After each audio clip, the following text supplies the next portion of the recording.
Hello साथियों, जय हिंद। स्वागत है आप सभी का एक बार फिर से आपके अपने YouTube चैनल रानी लक्ष्मीबाई क्लासेस में। दोस्तों, बचे हुए 20 दिन में अगर सिलेक्शन लेना है तो दो सब्जेक्ट पर गांठ बांध लेना साथियों। पहला हो गया रीजनिंग और दूसरा हो गया हिंदी। 57 नंबर आपसे रीजनिंग के पूछे जाएंगे और हिंदी में साथियों 37 नंबर की पूछी जाएगी। तो ध्यान रखिएगा साथियों, इन दो सब्जेक्ट को घोलकर पी जाना अगर बचे हुए 20 दिनों में आपको सिलेक्शन को निश्चित करना है तो ठीक है। आइए साथियों, रीजनिंग का आज हमारा टॉपिक रहेगा एनालाइज जजमेंट, मतलब साथियों विश्लेषण। क्या साथियों? विश्लेषण, निर्णय। आज हम लोग देखेंगे कथन व निष्कर्ष के सवाल। तो साथियों जजमेंट हम लोग पढ़ेंगे, निर्देश हम लोग पढ़ेंगे। आइए स्टार्ट करते हैं। प्रश्नों में कुछ कथनों के आगे कुछ निर्देश दिए गए हैं। आपको कथनों को सत्य मानकर विचार करना है, चाहे वे सामान्यतः ज्ञात तथ्यों से भिन्न प्रतीत होते हों। आपको निर्णय करना है कि दिए गए निष्कर्षों में से कौन सा, यदि कौन हो, कोई हो, निश्चित रूप कथनों के आधार पर निकाला जा सकता है। देखिए साथियों, अब आपके सामने आ गया क्या भैया? तो कथन निष्कर्ष आ गया। अब बताइए इसका आंसर क्या होगा। आपकी स्क्रीन पर आ गया पहला प्रश्न। बड़े ही बारीकी से सोचना है, समझना है, फिर आंसर देना है। साथियों यही प्रश्न आप लोग गलत करके चले आएंगे परीक्षा में, हम यह भली भांति जानते हैं। और साथियों यही प्रश्न आप लोग गलत करके आएंगे इन प्रश्नों को। देखिए अभी पढ़ लीजिए साथियों, मैं आपसे वादा करता हूं साथियों, आज की हमारी रीजनिंग की क्लास है भैया 13वीं। गांठ बांध लेना, इससे पहले हमने 12 क्लासें रीजनिंग की करा दी हैं और फालतू क्लासें कोई नहीं हुई हैं भैया। जो क्लासें हुई हैं आप एक बात जान लेना साथियों, जो भी क्लासें हमने कराई हैं ना, वो साथियों पेपर में छपने वाले प्रश्न हैं। सीधा पेपर में पूछे जाएंगे क्लासों से प्रश्न। मैंने कोई भी बकवास रीजनिंग की क्लास नहीं कराई है। तो आपको इन 12 क्लासों की लिंक इसी क्लास के नीचे डिस्क्रिप्शन में मिल जाएगी। वहां पर लिखा होगा सीधा कि सारी क्लासों की लिंक नीचे है, यहां टच करें, वहां से आप लोग देख सकते हैं। देखिए पुलिस में सिलेक्शन लेना है तो उन 12 क्लासों को जाके देख लीजिए। मैं बार बार कह रहा हूं साथियों, हर एक क्लास अति महत्वपूर्ण है पेपर के हिसाब से, ठीक है। आइए अब देखिए, एक चिकित्सक जो ज्ञान एवं बुद्धि के प्रकाश से रोगी के शरीर में प्रवेश करने में विफल रहता है, रोगी का उपचार कभी नहीं कर सकता। कथन हो गया। अब निष्कर्ष क्या कह रहा है भैया? निष्कर्ष सुनिएगा। पहला, ज्ञान एवं बुद्धि के प्रकाश से रोगी के शरीर में प्रवेश करने वाला चिकित्सक उसका हमेशा उपचार कर सकता है। सुनिए गौर से। जैसे एक चिकित्सक जो ज्ञान एवं बुद्धि के प्रकाश से रोगी के शरीर में प्रवेश करने में विफल ही रहता है, रोगी का उपचार कभी कर ही नहीं सकता। तो अब निष्कर्ष सुनिए ना, ज्ञान एवं बुद्धि के प्रकाश से रोगी के शरीर में प्रवेश करने वाला चिकित्सक उसका हमेशा उपचार कर सकता है? बताइए। तो एकदम नहीं कर सकता दोस्तों। तो देखिए इसका निष्कर्ष जो एक अनुसरण करता है तो गलत हो जाएगा, गलत हो जाएगा, हाँ या ना। अब बी वाला पढ़िएगा। बी वाला क्या कह रहा है? ज्ञान एवं बुद्धि से संपन्न चिकित्सक रोगी का उपचार करने में समर्थ हो सकता है। देखिए भैया, जो ज्ञान एवं बुद्धि से संपन्न चिकित्सक है, डॉक्टर है, वो रोगी का इलाज उपचार करने में समर्थ हो सकता है, बिल्कुल हो सकता है। तो क्या इसमें हमें ऑप्शन बी निष्कर्ष करता है? निष्कर्ष सेकंड अनुसरण करता है? जी भैया बिल्कुल करता है। इसके हिसाब से, कथन के हिसाब से, तो इसका राइट आंसर क्या हो जाएगा? इसका राइट आंसर दोस्तों ऑप्शन बी हो जाएगा। केवल जो है सेकंड अनुसरण करता है, बाकी ए वाला नहीं करता है। अगर ना तो एक ना तो दो, तो साथियों दोनों तो कर रहे, दोनों में से एक तो कर रहा है, तो ए वाला ऑप्शन हटा देंगे। निष्कर्ष फर्स्ट तथा सेकंड दोनों अनुसरण करते हैं तो ए वाला हटा देंगे, पहला वाला तो है ही नहीं। तो साथियों कौन सा हो जाएगा राइट आंसर? भैया बी वाला राइट आंसर हो जाएगा। समझ में आया? अभी बने रहिए, दूसरा, तीसरा, चौथा, पांचवा प्रश्न तक पहुंचेंगे, आराम से समझ जाएंगे, ठीक है। आइए इसको देखिए। दूसरा प्रश्न क्या कह रहा है भैया, दूसरा प्रश्न आ गया आपकी स्क्रीन पर। बहुत ही आराम से समझेंगे तो समझ जाएंगे, बहुत बड़ी बात नहीं है। पूरा उदाहरण वाले कथन निष्कर्ष वाले क्वेश्चन मानसिक अभिरुचि बुद्धि लब्धि के तहत आते हैं। तो साथियों आप लोग बने रहिए। आप सब लोग प्लीज क्लास को लाइक कर दें और चैनल पर नए हो तो सब्सक्राइब जरूर कर लें, ताकि आपको डेली क्लासों का क्या नोटिफिकेशन सही समय पर मिलता रहे। ठीक है, तो प्लीज चैनल को क्या कर लें, सब्सक्राइब जरूर कर दें। ठीक है, ताकि मैं देखिए हिंदी शाम को आ रही है, अगली क्लास जो आएगी हिंदी की अंकित भाटी सर का प्रैक्टिस सेट करा रहे हैं। साथियों सारी क्लासें चल रही हैं, आप लोग चैनल को पुलिस परीक्षा तक सब्सक्राइब जरूर कर लें, बेल आइकन प्रेस करना ना भूलें, ताकि क्लास देखिए, ताकि आपको क्लासों का नोटिफिकेशन भैया सही समय पर मिल जाए, और कोई बात नहीं है। ठीक है, देखिए कथन क्या कह रहा है, ऊर्जा के अलौकिक स्रोतों का प्रयोग ऊर्जा की कमी को दूर कर देगा। ऊर्जा के अलौकिक स्रोतों का प्रयोग ऊर्जा की कमी को क्या दूर कर देगा, कथन है। अब निष्कर्ष सुनिए, कथन पर हमें दिमाग नहीं लगाना है, जो कथन कह रहा है उसी के हिसाब से भैया आपको आंसर लगाना है। अपना दिमाग लगाएंगे, पहले ही साथियों उसमें कह दिया है कि देखिए अपना दिमाग नहीं लगाना है। जो वो हम लोग सबसे पहले निर्देश पढ़े ना, उसमें साफ साफ कहा गया है जो कथन कह रहा है, कथन नेगेटिव कहे या पॉजिटिव कहे, जो कथन कहेगा उसी के हिसाब से क्या लगाना है, आंसर लगाना है। तो देखिए ऊर्जा के अलौकिक स्रोतों का प्रयोग ऊर्जा की कमी को दूर कर देगा। निष्कर्ष देखिए, आधुनिक तकनीकी धीरे धीरे ऊर्जा के अलौकिक स्रोत का स्थान ले रही है। क्या ये कथन सत्य है, क्या ये कथन सत्य है? तो भैया यह कथन एकदम सत्य हो रहा है, क्योंकि आधुनिक तकनीकी धीरे धीरे ऊर्जा के अलौकिक स्रोत का स्थान ले रही है, बिल्कुल ले रही है। और अगर हम लोग दूसरे की बात करें तो पर्यावरण का अति दोहन ऊर्जा के अलौकिक स्रोत के क्षय का कारण है। ये तो साथियों गलत हो जाएगा। देखिए कथन से हमें स्पष्ट हो रहा है कि अलौकिक स्रोतों का प्रयोग ऊर्जा की कमी को दूर कर देगा। इससे स्पष्ट है कि आधुनिक तकनीकी धीरे धीरे अलौकिक स्रोतों का स्थान ले रही है। किंतु कथन से, देखिए कथन का ही आंसर लगाना है, ना कि अपने दिमाग से। किंतु कथन से साथियों यह स्पष्ट नहीं है कि पर्यावरण का अति दोहन ऊर्जा के लौकिक स्रोत के क्षय का कारण हो सकता है। तो साथियों क्या हो जाएगा इसका राइट आंसर, केवल ऑप्शन ए राइट आंसर हो जाएगा। ठीक है, आइए, ठीक है, समझ में आया, हाँ या ना? आइए,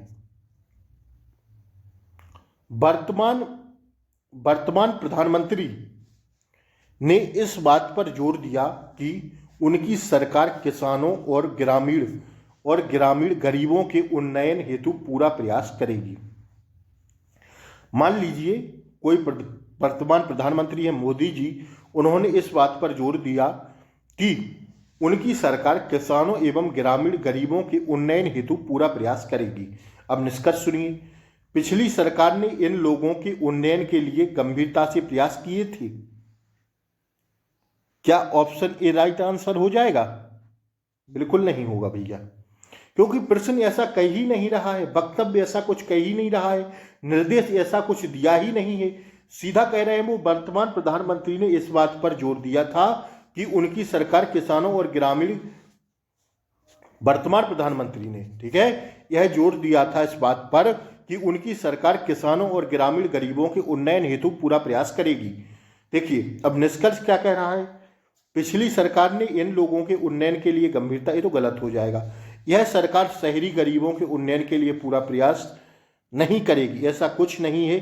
प्रश्न में जो दिया है वक्तव्य में, उनके हिसाब से एक भी ऑप्शन नहीं मिल रहा है। तो दोस्तों इसका राइट आंसर हम लोग क्या लगा देंगे, तो तीसरे का राइट आंसर लगा देंगे दोस्तों ऑप्शन डी। क्या लगा देंगे भैया? Option D. ना तो एक और ना तो दो, दोनों ही अनुसरण नहीं कर रहे हैं। आइए अब देखिए चौथा प्रश्न आपकी स्क्रीन पर आ गया। क्या कह रहा है चौथा प्रश्न, एक खुदरा स्टोर ने सप्ताह के अंत में सभी खाद्य वस्तुओं के अंकित मूल्य पर 50% की छूट देने की घोषणा की।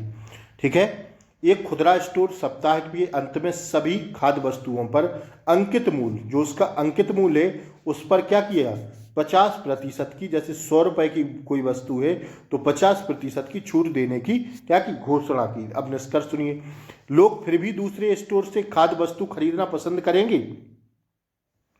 चौथे का बताइए भैया आप लोग। बहुत बड़ी संख्या में उपभोक्ता खुदरा स्टोर जा सकते हैं और खाद्य वस्तु खरीद सकते हैं। यही क्या हो जाएगा, ऑप्शन बी खाली राइट आंसर हो जाएगा। ये कोई फिट नहीं हो रहा है भैया। अगर इस हिसाब से देखें, जैसे कोई माल विक्रेता है वो महीने की सप्ताह के अंत में 50% की छूट देने की घोषणा कर दिया, तो लोग फिर भी दूसरे के यहाँ जाना पसंद करेंगे? बिल्कुल नहीं जाएंगे। जो 50% की छूट दे रहा है उसी के यहाँ नहीं जाएंगे, तो यही राइट आंसर हो जाएगा। बहुत बड़ी संख्या में उपभोक्ता खुदरा स्टोर जा सकते हैं और खाद्य वस्तुएं खरीद सकते हैं। बिल्कुल, तो क्या है, ऑप्शन बी क्या हो जाएगा, केवल सेकंड वाला अनुसरण करता है। ठीक है ना। आइए अब सुनिए वक्तव्य। देखिए पूछा गया प्रश्न है ना उत्तर प्रदेश पुलिस परीक्षा का, मानसिक अभिरुचि एवं बुद्धिलब्धि तार्किक क्षमता वाला है। ठीक है। आइए 5वां प्रश्न क्या है, चलती हुई बस से उतरना जोखिम पूर्ण है। अब देखिए निष्कर्ष सुनिए, जो लोग चलती हुई बस से उतरते हैं वे जख्मी होने का जोखिम उठाते हैं। तो 5 का क्या हो जाएगा, देखिए कह रहा है प्रश्न में कि चलती हुई बस से उतरना जोखिम पूर्ण है। तो निष्कर्ष सुनिए, जो लोग चलती हुई बस से उतरते हैं वो जख्मी होने का जोखिम उठाते हैं। देखिए जख्मी होने का जोखिम उठाते हैं। बिल्कुल भैया, तो इसका राइट आंसर क्या हो जाएगा, केवल ऑप्शन ए क्या कर रहा है, अनुसरण कर रहा है। दूसरा क्या था, सामान्यतः लोग हवाई यात्रा करने में विश्वास रखते हैं, ऐसा कुछ कथन में कहा ही नहीं जा रहा। तो क्या है, ऑप्शन ए इसका राइट आंसर है। 2 ऑप्शन साथियों वही हैं, सी वाला और साथियों डी वाला। पहला एंड दूसरा दोनों निहित थे, पहला एंड दूसरा दोनों निहित नहीं है, तो इसका तो केवल एक है सही आंसर। ठीक है, तो पहला ही राइट आंसर है। आइए 6वां प्रश्न देखिए, वक्तव्य मतलब निर्देश क्या कह रहा है, दिल्ली में मेट्रो से यात्रा करना अधिक सुविधाजनक और किफायती है। अब सुनिए निष्कर्ष, परिवहन के अन्य साधन उपलब्ध नहीं है। ये तो गलत है। क्या भैया दिल्ली में और परिवहन के साधन उपलब्ध नहीं है? तो देखिए इससे प्रश्न से मिल ही नहीं रहा है। मेट्रो सेवा कुल मिलाकर अच्छी है, तो क्या हो जाएगा, देखिए दिल्ली में मेट्रो से यात्रा करना अधिक सुविधाजनक और किफायती है। अब निष्कर्ष पढ़िए, परिवहन के अन्य साधन उपलब्ध नहीं है, दूसरा मेट्रो सेवा कुल मिलाकर अच्छी है। तो देखिए प्रश्न से जो स्पष्ट हो रहा है, दिल्ली में मेट्रो से यात्रा करना अधिक सुविधाजनक और किफायती है, इससे यह नहीं कहा जा सकता कि दिल्ली में परिवहन के अन्य साधन उपलब्ध हैं अथवा नहीं हैं। ठीक है, हाँ यह जरूर कहा जा सकता कि मेट्रो सेवा कुल मिलाकर अच्छी सेवा है। ठीक है, तो क्या हो जाएगा इसका राइट आंसर, ऑप्शन ए। मतलब ये कहा जा सकता है कि मेट्रो सेवा कुल मिलाकर अच्छी है। तर्क से ये बिल्कुल नहीं हो रहा कि परिवहन के अन्य साधन उपलब्ध नहीं है, ये तो कोई बात ही नहीं बन रही। बात जो बन रही है दोस्तों वो ऑप्शन बी में बन रही है, तो ऑप्शन बी देख लीजिए, ऑप्शन ए में लग रहा है, तो यही क्या है, राइट आंसर है। आइए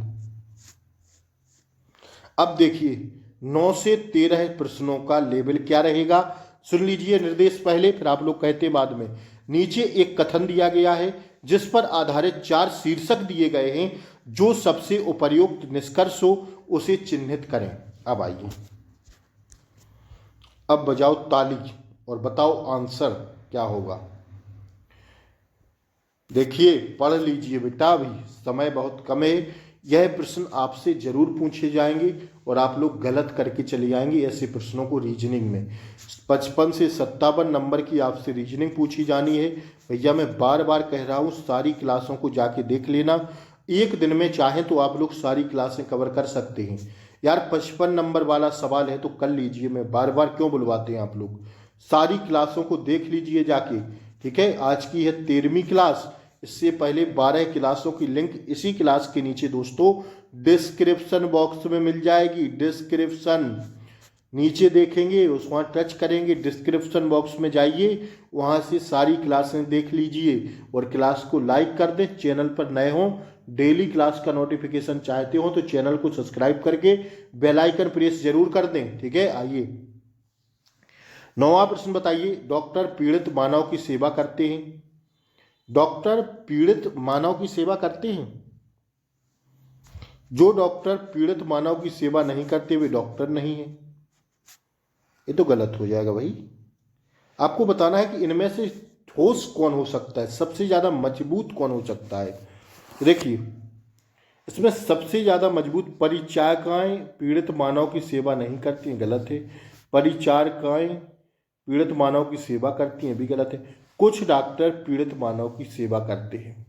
ठीक है, कुछ देखिए डॉक्टर पीड़ित मानव की सेवा करते हैं, तो भैया कुछ मानव जो हैं, कुछ ही डॉक्टर हैं जो मानव पीड़ितों की सेवा करते हैं। जो बहुत ज़्यादा पीड़ित है उनकी सेवा करना कुछ ही डॉक्टर ऐसा करते हैं।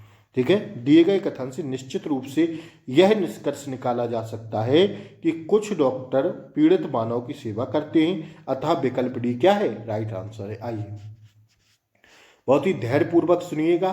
क्या भारत को प्रक्षेपास्त्र का विकास रोकना चाहिए? तो देखिए अगर हम इसको देखेंगे प्रश्न की दृष्टि से, क्या भारत को प्रक्षेपास्त्र का विकास रोकना चाहिए, तो साथियों किसी भी राष्ट्र का यह कर्तव्य होता है कि वह अपनी रक्षा की, किसी भी राष्ट्र का यह कर्तव्य होता है कि वह अपनी रक्षा का समुचित, देखिए अपनी रक्षा की व्यवस्था का समुचित प्रबंध करे। क्या करे भैया, समुचित प्रबंध करे, जिससे विकास में बाधाएं ना उत्पन्न हो, जिससे विकास में बाधाएं उत्पन्न ना हो। और साथियों अतः विकल्प बी क्या है, सही आंसर हो जाएगा। क्या भारत को प्रक्षेपास्त्र का विकास रोकना चाहिए? नहीं, अपनी रक्षा तैयारियों को में राष्ट्र को हमेशा आधुनिक रहना चाहिए। ठीक है, क्या होगा इसका राइट आंसर, ऑप्शन बी। आइए इसको देखिए।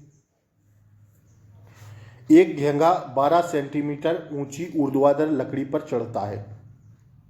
कितना, 12 सेंटीमीटर ऊर्ध्वाधर लकड़ी पर चढ़ता है। प्रत्येक दिन वह 3 सेंटीमीटर चढ़ता है। ले भैया प्रतिदिन कितना चढ़ रहा है, 3 सेंटीमीटर। किंतु प्रत्येक रात वह 2 सेंटीमीटर खिसक जाता है, वापस आ जाता है। तो कितना बचा, 1 बचा दिन का। कौन से दिन वह लकड़ी के शीर्ष पर पहुंचेगा? देखिए घेंगा प्रत्येक दिन कितना चढ़ रहा है, 3 सेंटीमीटर चढ़ रहा है। ठीक है, और रात में फिसल कितना रहा है, 2 सेंटीमीटर फिसल रहा है। इस तरह वह प्रत्येक दिन कितना चढ़ता है, 1 सेंटीमीटर। कितना चढ़ता है, 1 सेंटीमीटर चढ़ता है ना। और 9वें दिन 9 सेंटीमीटर ऊपर चढ़ जाता है। जब 9वां दिन होगा तो 9 सेंटीमीटर ऊपर चढ़ जाता है। 10वें दिन अब वह 3 सेंटीमीटर ऊपर चढ़ता है। 10वें दिन साथियों अब वह 3 सेंटीमीटर ऊपर चढ़ता है, तब वह ऊपर पहुंचकर बैठ जाता है और फिसल नहीं पाता। तो भैया कितना दिन इसका राइट आंसर आ जाएगा, 11वें का ए आएगा, 10वें दिन। ठीक है, क्योंकि 12 सेंटीमीटर ऊंची ऊर्ध्वाधर लकड़ी है ना, ध्यान रखिएगा इसको। तो 10वें दिन साथियों क्या होगा ना, 10वें दिन। देखिएगा इस प्रश्न को 1 मिनट। क्या है भैया इसका राइट आंसर, 10वें दिन। ठीक है, 10वें दिन। एक घेंगा है 12 सेंट, आपने देखा ना अभी। आंसर को आप लोग चाहें तो स्क्रीनशॉट ले लीजिए, अति महत्वपूर्ण प्रश्न है, स्टार लगा लेना इस पर। 10वें दिन पहुंच जाएगा वह। ठीक है, 9वें दिन जब चढ़ेगा ना, तो 9वें दिन एक दिन खिसक रहा है, 2 ऊपर चढ़ रहा है, 3 ऊपर चढ़ रहा है और 2 सेंटीमीटर वापस आ रहा है। तो एक दिन में 1 ही सेंटीमीटर चढ़ेगा ना। इस प्रकार 9वें दिन 9 सेंटीमीटर चढ़ जाएगा। ठीक है, फिर 10वें दिन वह 3 सेंटीमीटर आगे चढ़ेगा और साथियों क्या 3 सेंटीमीटर ऊपर चढ़ जाए, तब तक वह ऊपर पहुंचकर बैठ जाता है। यहाँ बैठ गया क्योंकि 12 सेंटीमीटर हो गया ना, और फिसल नहीं पाता। ठीक है, तो साथियों 10वें दिन क्या होगा राइट आंसर, 10वें दिन। आइए, यदि एक्स एक खिलाड़ी है तब एक्स अवश्य ही बलवान है, यह कथन इनमें से किस तर्क के द्वारा निकलता है? देखिए कह रहा है एक्स एक खिलाड़ी है, क्या है भैया, एक्स एक खिलाड़ी है तब एक्स ही बलवान है। एक्स एक खिलाड़ी है और एक्स ही बलवान है, तो एक्स एक खिलाड़ी है, एक्स ही बलवान है, यह कथन इनमें से किस तर्क द्वारा निकलता है? यह कथन इनमें से किस तर्क द्वारा निकलता है? आपको बताना है किस तर्क द्वारा निकलता है। तो 12 का जो राइट आंसर होगा, केवल बलवान पुरुष ही खिलाड़ी हैं, खिलाड़ी हैं से यह निष्कर्ष निकलता है कि एक्स एक खिलाड़ी है, तब एक्स अवश्य बलवान है, तो इसका बी ऑप्शन सही होगा। केवल बलवान पुरुष ही क्या होते हैं, खिलाड़ी होते हैं। समझ में आया, हाँ या ना? आइए, ना समझ में आया करे साथियों तो कमेंट बॉक्स में पूछ लिया करिए भैया कि सर हमें यहाँ समझ में नहीं आई चीजें। कमेंट बॉक्स आप लोगों के लिए खुला है। देखिए, पुलिस कांस्टेबल में पूछा गया प्रश्न है, छोटे लोग बुद्धिमान होते हैं, इस वाक्य से क्या निष्कर्ष निकलता है? ये लंबा है इसलिए मूर्ख है, गलत हो जाएगा। बी, टी से लंबा है और ना बुद्धि है, ना बुद्धिमान है। लंबे लोग मूर्ख होते हैं, ऐसा कुछ नहीं है। छोटे लोग अपने कार्य में दक्ष होते हैं, छोटे लोग बुद्धिमान होते हैं, इस वाक्य से इसका क्या निष्कर्ष निकलता है? तो 4 ऑप्शन रहेंगे, जो आपको सटीक लग रहा हो वही आंसर दीजिएगा। तो इसका राइट आंसर हो जाएगा दोस्तों क्या? इसका राइट आंसर हो जाएगा ऑप्शन डी, छोटे लोग अपने कार्य में दक्ष होते हैं। ठीक है, यही इसका राइट आंसर होगा। आइए, एक व्यक्ति को निरक्षर कहा जा सकता है जब वह लिख सकता है परंतु पढ़ नहीं सकता, वह बिल्कुल पढ़ अथवा लिख नहीं सकता, वह कभी स्कूल नहीं गया हो, वह पढ़ सकता है परंतु लिख नहीं सकता। एक व्यक्ति को निरक्षर कब कहेंगे आप? एक व्यक्ति को निरक्षर कब कहेंगे? वह बिल्कुल पढ़ अथवा लिख नहीं सकता, तो उसे क्या कहेंगे भैया? उसे निरक्षर कहेंगे, निरक्षर। ठीक है, क्या कहेंगे? निरक्षर कहेंगे। अति महत्वपूर्ण प्रश्न था, क्योंकि साथियों वह बिल्कुल, एक व्यक्ति को निरक्षर कहा जा सकता है जब वह बिल्कुल पढ़ अथवा लिख नहीं सकता, तभी तो कहेंगे ना कि निरक्षक हो। आइए, हम मानव जीवन से भ्रष्टाचार को हटा सकते हैं निम्नलिखित के द्वारा। किसके द्वारा हम मानव जीवन के से भ्रष्टाचार को हटा सकते हैं? तो हम साथियों किसके द्वारा? जनता को शिक्षित करके, वर्गहीन समाज बनाकर, नहीं गलत हो जाएगा। निजी संपत्ति का उन्मूलन करके, नहीं, इनमें से कोई नहीं। अगर आप जनता को शिक्षित कर देंगे तो साथियों क्या, जनता को अगर आप शिक्षित कर देते हैं तो भ्रष्टाचार को हटा सकते हैं। ठीक है, हम मानव जीवन में से भ्रष्टाचार को हटा सकते हैं। किस प्रकार? जनता को शिक्षित करके, मतलब जनता को पढ़ा लिखा करके हम साथियों क्या कर सकते हैं? जीवन से भ्रष्टाचार हटा सकते हैं। ठीक है, आइए, आप सड़क पर जा रहे हैं, यदि आपको 200 रुपए का नोट पड़ा हुआ मिल जाए तो आप क्या करेंगे? ऐसी स्थिति में आप क्या करेंगे? उसे उठाकर जेब में रख लेंगे, ये तो चोरी हो गई। उसे उठाकर किसी भिखारी को दे देंगे? नहीं भैया, उसे उठाकर किसी निकटतम पुलिस स्टेशन में जमा कर देंगे। यही राइट आंसर होगा, क्योंकि पता नहीं यार किसका पर्स है, किसका साथियों 200 का नोट है, तो अब हम उसको उठा के किसी साथियों के यहाँ पर, यही इसका सबसे प्रबल तथ्य है। सबसे प्रबल तथ्य छांटना रहता है ना, कथन से निष्कर्ष कौन सा प्रबल है, उसे यूं ही पड़ा छोड़ देंगे तो ये भी नहीं होगा।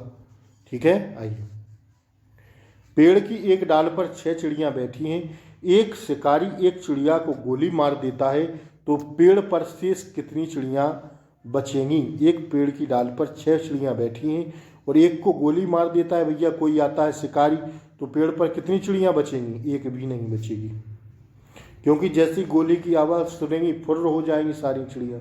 क्या हो जाएंगी? फुर्र हो जाएंगी, मतलब भाग जाएंगी। ठीक है, तो साथियों यही प्रश्न थे आज की क्लास में। कैसी लगी आप आज क्लास जरूर बताएं। और रीजनिंग की आज हमारी 13वीं क्लास थी। 12 क्लासों की लिंक आपको इसी क्लास के नीचे डिस्क्रिप्शन में मिल जाएगी, जाके फटाक से देख लीजिएगा। लगे रहिए साथियों, जी जान लगाते रहिए। अंतिम 20 दिन आपकी परीक्षाओं में बचे हैं। तो आज की क्लास कैसी लगी जरूर बताएं। और ऐसी ही क्लासें देखने के लिए चैनल को लाइक शेयर सब्सक्राइब जरूर कर लें, बेल आइकन प्रेस जरूर कर दें, ताकि डेली क्लासों का नोटिफिकेशन आपको सही समय पर मिलता रहे। नमस्कार साथियों, जय हिंद।